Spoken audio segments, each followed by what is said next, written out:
اور پھر جب درود پاک پڑھنا شروع کیا تو ایک رات خواب میں کیا دیکھتا ہوں کہ مسجد نبی شریف علیہ صاحب صلاۃ والسلام میں موجود ہوں اور میرے سامنے ڈھیر سارے صحابہ کرام علیہم الرضوان بھی موجود ہیں، حضرت سیدنا صدیق اکبر رضی اللہ تعالیٰ عنہ بھی موجود ہیں، سرکار دو عالم صلی اللہ علیہ وآلہ وسلم بھی موجود ہیں، اور میں کیا دیکھتا ہوں کہ حضرت سیدنا صدیق اکبر رضی اللہ تعالیٰ عنہ کے مبارک ہاتھوں میں ایک چھوٹا سا بچہ کپڑوں میں لپٹا ہوا ہے۔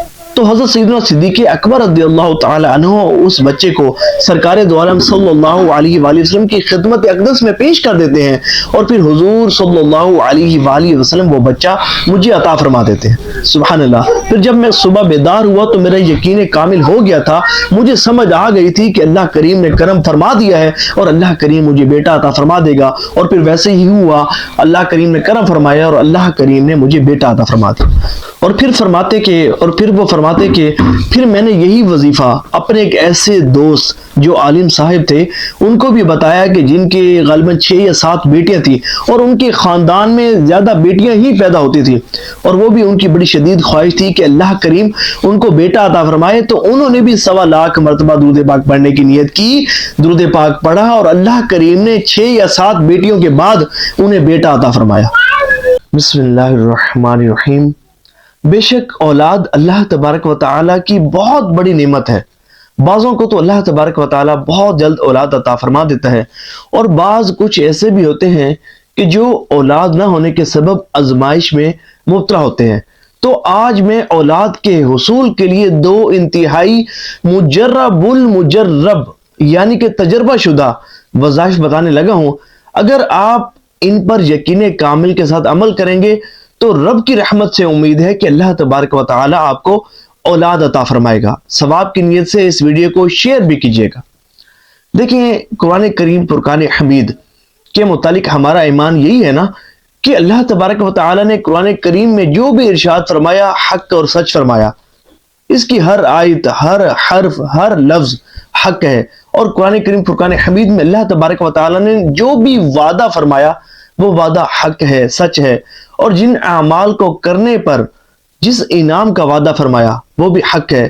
تو اسی طرح اللہ تبارک و تعالی نے قرآن کریم فرقان حمید میں حضرت نوح علیہ السلام کا وہ فرمان جو آپ نے اپنی قوم سے فرمایا تھا، اس کو قرآن کریم فرقان حمید میں ذکر فرمایا ہے۔ وہ فرمان یہ ہے، قُلْ تَسْتَغْفِرُوا رَبَّكُمْ إِنَّهُ كَانَ غَفَّارًا، کہ تم اللہ تبارک و تعالی سے اپنی گناہوں کی معافی مانگو گے تو اللہ تبارک و تعالی بہت زیادہ گناہوں کو معاف فرمانے والا ہے۔ پھر جب گناہوں کی معافی مانگو گے تو انعام کیا ملے گا؟ یرسل السماء علیکم مدرارا ویمددکم باموال وبنین، کہ وہ مدد فرمائے گا تمہاری مالوں اور اولاد کے ذریعے۔ یہ ویسے تو میں 2 انعام کا ذکر کیا کہ بارش کا بھی انعام بھی ہے، لیکن یہاں ہم بات کرتے ہیں اپنے ٹاپک کے متعلق کہ وہ مدد فرمائے گا تمہاری مالوں اور اولاد کے لیے ذریعے، یعنی کہ اللہ تبارک و تعالی جب تم استغفار کرو گے تو اس کا فائدہ تمہیں یہ ہوگا کہ اللہ تبارک و تعالی تمہیں اولاد بھی عطا فرمائے گا، تمہیں مال بھی عطا فرمائے گا۔ ایک مرتبہ حضرت سیدنا حسن رضی اللہ تعالی عنہ نواسے رسول صلی اللہ علیہ وآلہ وسلم حضرت امیر معاویہ رضی اللہ تعالیٰ عنہ کے پاس آئے ہوئے تھے، تو ایک شخص آپ کی خدمت میں حاضر ہوا اور عرض کی، حضور میرے پاس مال بہت ہے، اللہ کریم نے مجھے بڑا نوازا ہے، لیکن حضور میں اولاد کی نعمت سے محروم ہوں، آپ کوئی وظیفہ عنایت فرمائے کہ اللہ کریم مجھے اولاد نصیب فرمائے۔ تو آپ رضی اللہ تعالی عنہ نے اس سے فرمایا کہ تم استغفار کرو۔ سبحان اللہ، استغفار کرو۔ دیکھیں، ایک وظیفہ تو وہ ہوتا ہے نا کہ کوئی پیر صاحب کسی مرید کو دے، وہ مرید کے لیے بڑا بہترین وظیفہ ہوتا ہے، اور مرید سب وظائف چھوڑ دے گا لیکن پیر صاحب کا عطا کردہ وظیفہ نہیں چھوڑتا۔ تو اسی طرح اب تصور کریں کہ جس شخص کو نواسے رسول امام حسن رضی اللہ تعالیٰ عنہ وظیفہ عنایت فرمائے تو اس کے لیے وہ کتنا امپورٹنٹ ہوگا، اور اس کے لیے وہ کتنا سمجھے کہ اتھینٹک وظیفہ ہوگا، اس وظیفے پر اس کا یقین کامل کتنا پختہ ہوگا۔ تو اس نے جو ہے وہ یقین کامل کے ساتھ استغفار کرنا شروع کر دیا۔ کتابوں میں یوں ملتا ہے کہ وہ روزانہ 700 مرتبہ اپنے رب سے استغفار کیا کرتا تھا، یعنی کہ استغفر اللہ پڑھا کرتا تھا۔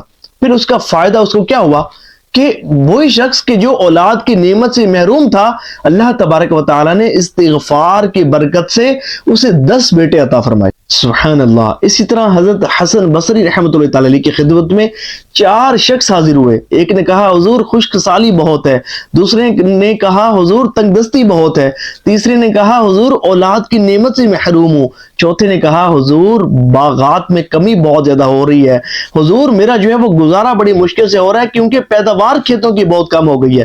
تو آپ نے سب سے فرمایا کہ تم استغفار کرو، کیونکہ اللہ تبارک و تعالی نے استغفار کا حکم قرآن کریم میں ارشاد فرمایا ہے. اور جو بندہ استغفار کرتا ہے اللہ تبارک و تعالی اس کو رزق بھی عطا فرماتا ہے، اس کو مال بھی عطا فرماتا ہے، اس پر بارش بھی برساتا ہے، اس سے باغات بھی عطا فرماتا ہے، اور اس کے ساتھ ساتھ اللہ تبارک و تعالی اس سے اولاد عطا فرماتا ہے. سبحان اللہ. تو یہ اللہ تبارک و تعالی کی طرف سے انعام ہے ان لوگوں کے لیے کہ جو اس کی بارگاہ میں سچے طریقے سے استغفار کرتے ہیں. اب ایک بندہ ہے وہ استغفار کر رہا ہے لیکن ساتھ ساتھ گناہ بھی کر رہا ہے، تو دیکھیں جناب یہ طریقہ درست نہیں ہے. آپ کو گناہوں کو بھی ترک کرنا ہوگا. اپنے تمام صغیرہ کبیرہ گناہوں سے اللہ تبارک و تعالی اپنے تمام صغیرہ کبیرہ گناہوں کی اللہ تبارک و تعالی سے معافی مانگنی ہوگی، پھر آپ کو استغفار کرنا ہوگا، اور اس کی برکت یہ ہوگی کہ اللہ تبارک و تعالی آپ کو اولاد کی نعمت عطا فرمائے گا. اور اس میں آپ یوں کریں کہ یہ جو استغفار ہے نا، استغفر اللہ الذی لا الہ الا هو الحی القیوم واتوب الیہ، اس کو 1.25 لاکھ مرتبہ اس نیت کے ساتھ پڑھیں کہ اللہ تبارک و تعالی آپ کو اولاد عطا فرمائے. اللہ کریم کرم فرمائے گا انشاءاللہ. اس وظیفے کو آپ جب پڑھیں گے تو اللہ کی رحمت سے ابھی وظیفہ مکمل نہیں ہوگا، 1.25 لاکھ مرتبہ نہیں پڑھا گیا ہوگا کہ اللہ تبارک و تعالی آپ کو اولاد کی خوشخبری سنا دے گا، اللہ کریم کرم فرمائے گا. لیکن اس کے ساتھ ساتھ نماز کی بھی پابندی آپ نے کرنی ہوگی. دوسرا جو بہترین وظیفہ وہ ہے درود پاک کا وظیفہ. اس کی اہمیت، اس کی فضیلت، اس کی افادیت سے کون واقف نہیں کہ مشکل کشا وظیفہ ہے، اور وظائف کا سردار اس وظیفے کو کہا جاتا ہے کہ دنیا جہاں کی، دنیا اور آخرت کی کوئی بھی مشکل ایسی نہیں ہے کہ جو درود پاک کی کثرت کرنے والے کی ٹلتی نہ ہو. وظائف کا سردار درود پاک کو کہا جاتا ہے. اس کا 1.25 لاکھ مرتبہ کوئی بھی درود پاک کہ جو آپ درست مخارج کے ساتھ پڑھنا جانتے ہو، اس کو 1.25 لاکھ مرتبہ آپ نے ایک جگہ پر بیٹھ کر روزانہ جو ہے وہ پڑھنا ہے. یعنی کہ مثال کے طور پر آپ نے آج شروع کیا وظیفہ، آج 2000 پڑھ لیا، کل 3000 پڑھ لیا، جتنا بھی تعداد پڑھیں اس کو لکھتے رہیں یہاں تک کہ 1.25 لاکھ مرتبہ آپ نے درود پاک مکمل تعداد سے پڑھنا ہے. اور توجہ کے ساتھ، خشوع و خضوع کے ساتھ حضور نبی پاک علیہ السلام کا مبارک تصور ذہن میں رکھ کر آپ نے 1.25 لاکھ مرتبہ پڑھنا ہے. یہ بھی وہ مبارک وظیفہ ہے کہ اللہ تبارک و تعالی کرم فرمائے گا، اس کی برکت سے آپ کو اولاد عطا فرمائے گا. اس کا میں جو ہے نا آپ کو ایک بہار بھی سنا دیتا ہوں تاکہ آپ کا یقین جو ہے وہ پختہ ہو جائے، اور آپ جو ہے وہ اس طرح دل جمی کے ساتھ، کامل توجہ کے ساتھ اور یقین کامل کے ساتھ اس وظیفے کو پڑھیں.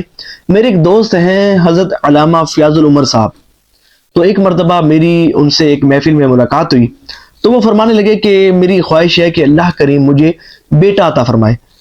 تو میں نے کہا جناب آپ پھر یوں کریں کہ آپ 1.25 لاکھ مرتبہ درود پاک پڑھیں، اللہ کریم کرم فرمائے گا، اس کی برکت سے آپ کو اولاد عطا فرمائے گا. پھر میں نے ان کو ایک واقعہ بھی سنایا کہ جنہوں نے 1.25 لاکھ مرتبہ پڑھا تھا، اللہ تبارک و تعالی نے ان کو بھی اولاد کی نعمت سے سرفراز فرمایا تھا. تو انہوں نے فرمایا ٹھیک ہے میں 1.25 لاکھ مرتبہ درود پاک پڑھوں گا، اور پھر انہوں نے جو ہے وہ درود پاک پڑھنا شروع کر دیا. ایک دفعہ یوں ہوا کہ وہ میرے پاس تشریف لائے، مٹھائی کا ڈبہ ان کے ہاتھوں میں تھا. تو جب تشریف لائے مٹھائی مجھے انہوں نے عطا فرمائی، تو میں نے عرض کیا، میں نے کہا جناب یہ کس خوشی میں آپ یہ مٹھائی لے کر آئے ہیں؟ تو وہ فرمانے لگے کہ آپ نے ہی تو مجھے وہ وظیفہ بتایا تھا، آپ نے بتایا تھا کہ 1.25 لاکھ مرتبہ درود پاک پڑھو، اللہ کریم آپ کو بیٹا عطا فرمائے گا. تو اللہ نے بڑا کرم فرمایا، میں نے 1.25 لاکھ مرتبہ درود پاک پڑھنے کی نیت کی اور جا کر اپنی زوجہ کو بھی نیت کروا دی تھی. ہم عشاء کے بعد اکٹھے بیٹھ کر درود پاک پڑھتے، توجہ کے ساتھ ہم نے درود رضویہ شریف پڑھنا شروع کر دیا. اور پھر جب درود پاک پڑھنا شروع کیا تو ایک رات خواب میں کیا دیکھتا ہوں کہ مسجد نبی شریف علیہ صاحب والسلام میں میں موجود ہوں، اور میرے سامنے ڈھیر سارے صحابہ کرام علیہم الرضوان بھی موجود ہیں، حضرت سیدنا صدیق اکبر رضی اللہ تعالیٰ عنہ بھی موجود ہیں، سرکار دو عالم صلی اللہ علیہ وآلہ وسلم بھی موجود ہیں. اور میں کیا دیکھتا ہوں کہ حضرت سیدنا صدیق اکبر رضی اللہ تعالیٰ عنہ کے مبارک ہاتھوں میں ایک چھوٹا سا بچہ کپڑوں میں لپٹا ہوا ہے. تو حضرت سیدنا صدیق اکبر رضی اللہ تعالی عنہ اس بچے کو سرکار دو عالم صلی اللہ علیہ وآلہ وسلم کی خدمت اقدس میں پیش کر دیتے ہیں، اور پھر حضور صلی اللہ علیہ وآلہ وسلم وہ بچہ مجھے عطا فرما دیتے ہیں۔ سبحان اللہ۔ پھر جب میں صبح بیدار ہوا تو میرا یقین کامل ہو گیا تھا، مجھے سمجھ آ گئی تھی کہ اللہ کریم نے کرم فرما دیا ہے اور اللہ کریم مجھے بیٹا عطا فرما دے گا، اور پھر ویسے ہی ہوا، اللہ کریم نے کرم فرمایا اور اللہ کریم نے مجھے بیٹا عطا فرما دیا۔ اور پھر وہ فرماتے کہ پھر میں نے یہی وظیفہ اپنے ایک ایسے دوست جو عالم صاحب تھے ان کو بھی بتایا کہ جن کے غالباً 6 یا 7 بیٹیاں تھیں، اور ان کے خاندان میں زیادہ بیٹیاں ہی پیدا ہوتی تھیں، اور وہ بھی ان کی بڑی شدید خواہش تھی کہ اللہ کریم ان کو بیٹا عطا فرمائے۔ تو انہوں نے بھی 1.25 لاکھ مرتبہ درود پاک پڑھنے کی نیت کی، درود پاک پڑھا، اور اللہ کریم نے 6 یا 7 بیٹیوں کے بعد انہیں بیٹا عطا فرمایا۔ تو 1.25 لاکھ مرتبہ اگر آپ درود پاک پڑھیں گے کامل توجہ کے ساتھ، خشوع و خضوع کے ساتھ، ایک جگہ بیٹھ کر، اور اس کے ساتھ نمازوں کی پابندی بھی کریں گے، تو اللہ کریم اس کی برکت سے آپ کو اولاد کی نعمت سے سرفراز فرمائے گا۔ ثواب کی نیت سے اس کو شیئر ضرور کیجیے گا، اپنے تک محدود نہ رکھیے گا، کہ ہو سکتا ہے کہ آپ کے شیئر سے کسی کی زندگی سنور جائے، اللہ کریم اس کو بھی اولاد کی نعمت عطا فرما دے۔